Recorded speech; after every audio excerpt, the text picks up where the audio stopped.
It's funny, thinking about talking about Peter this morning, I was thinking about how long I've known him, which is almost exactly 18 years. I met him the first year that we were doing the club.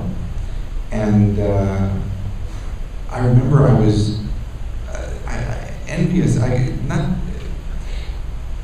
Envious is the wrong word. I thought he knew so much, and I kind of didn't.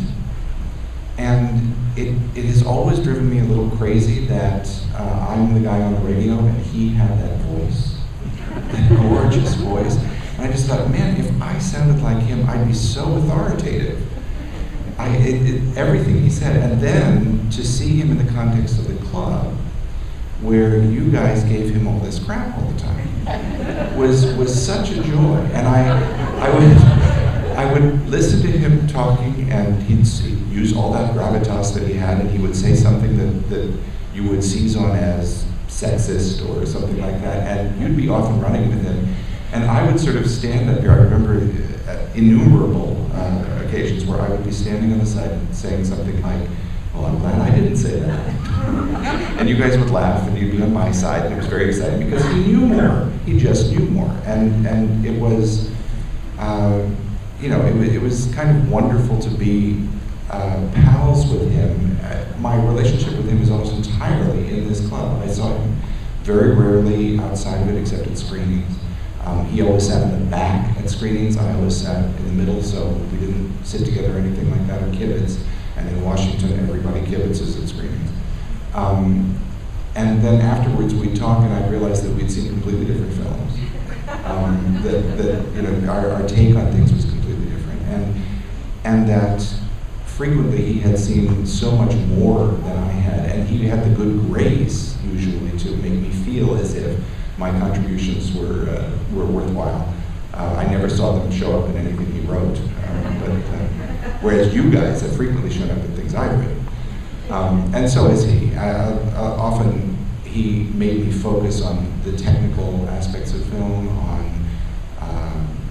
on things that really don't necessarily occur to me because I come at this from an emotional point of view. But he really knew film and knew it in a way that was engaging and that he could make engaging to people, and it was just it was wonderful to be up with him as often as I was. We had a good time talking about film, and we got this Mutt and Jeff thing going, which was I don't know. Of the relationships I've had with people in the theater, my relationship with Dave Levy and with Peter have been the most casual and relaxed and kind of friendly, and it sort of it's frustrating to think that I don't have that anymore with them. Although of course Andy and I bum around about this sort of thing a lot. I remember when Andy first came here, he was such a kid, and it's interesting to see him. He's all grown up. They grow up so fast.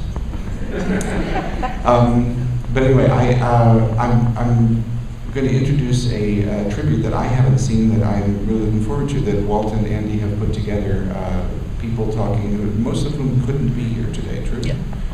All of whom couldn't be here today to be with us. Through the miracle of film, we get to see what they thought too. So let me just introduce that.